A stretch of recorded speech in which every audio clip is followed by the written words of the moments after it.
Hey, I thought I'd give you a little walkthrough on how to approach the schematic outline. So let's take a look at what we have here. As you can see, I'm on the web lecture page that talks about how to do the paper. And below the introduction to paper number 1, I've provided instructions for creating a schematic outline. And as we do each part of the paper, you'll see new instructions appearing on this one page. So as the paper goes on, the instructions for each section will all be in one place. You'll find that handy later when you're working on revisions and moving back and forth between drafts. Okay, so this is what I want to do. I want to try to engage in some research and exploration. That's going to involve picking attention and finding some artifacts from the things we've been studying that I want to explore.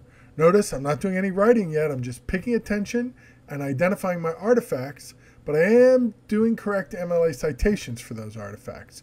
Notice how I have the live link for websites and all the MLA information correctly formatted. So let's walk through how we might do this. Well, we could start with the American Cultural Tension List and look for something on this list that interests us and that we've seen throughout the semester so far. You'll notice I've added a few new ones toward the end here, most of which spring from our discussion of Franklin and the Great Awakening and the relationship between the two.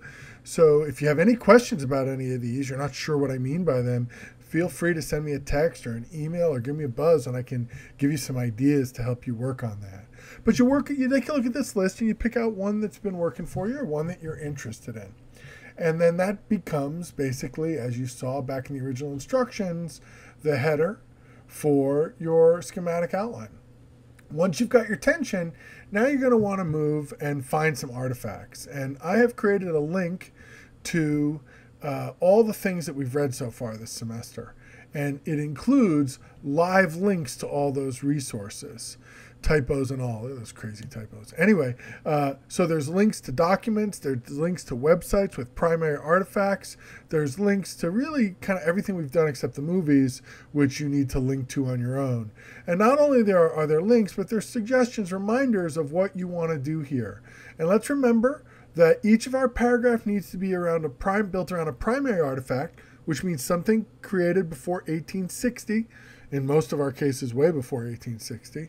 And we will work in secondary resources later to support our cultural analysis. But for now, we're just trying to identify those primary artifacts.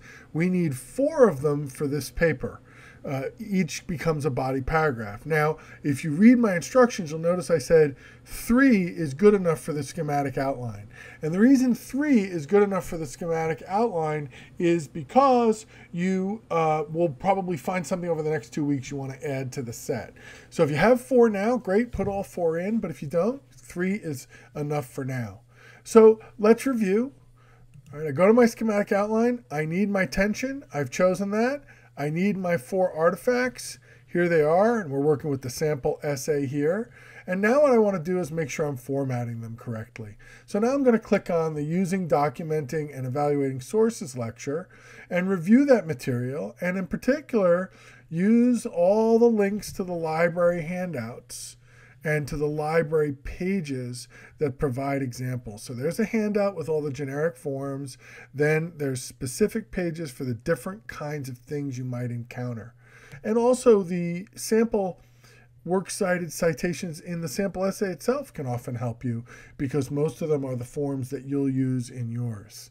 So I'm spending some time getting my documentation right, so that right from the beginning, my citations are correct. And then later I can add my evaluations of those sources when I'm moving towards my final draft of the paper. So ultimately, my schematic outline is going to look like this one. I'm going to have these 4 different sources. And notice how the ones that are on the web, there are live links to them, just like I asked you to do in Blackboard. Notice how there are no HTML addresses on this works cited. It's clean. The HTML addresses are embedded in the title of the things that are on the web. So it looks clean, it's easy to read, it's not cluttered, and I have the handy-dandy ability to go to the different artifacts you want me to look at. So those are some of the steps we want to think about. We're going to find a cultural tension. We're going to find some artifacts that we think that tension applies to, And we're going to make sure we've put those artifacts in MLA format. A final word on artifacts. Students often get themselves wrapped up in some anxiety about their artifacts because they think their artifact has to capture both sides of the tension. But that's not true. Just like the street art project we did, the artifact that you choose may emphasize one side of the tension over the other, or be entirely about one side of the tension and not the other, or try to balance them, or try to reconcile the apparent tensions. There's all sorts of things that can go on. So don't worry about your artifact having both ends of the tension spectrum. It could be at one end or the other, or it could be someplace in the middle. Yes, our topic sentences are going to mention both terms, but that's only so our readers understand what we're talking about. So our readers are able to follow our topic, which is the whole tension throughout the paper. But any given paragraph in the paper could be completely about one side of the tension or the other, or some interesting space in between. So please, as you're looking for your artifacts, your primary text artifacts, don't get wrapped up in having to represent the whole tension. One side or the other is just as good as some mix of the two. All right, well, I hope this little video has given you some ideas. Remember, I'm an email, phone call, text message away, or stop by my office. Love to see you in my office. So please ask for help. I want to support you as you're working on this.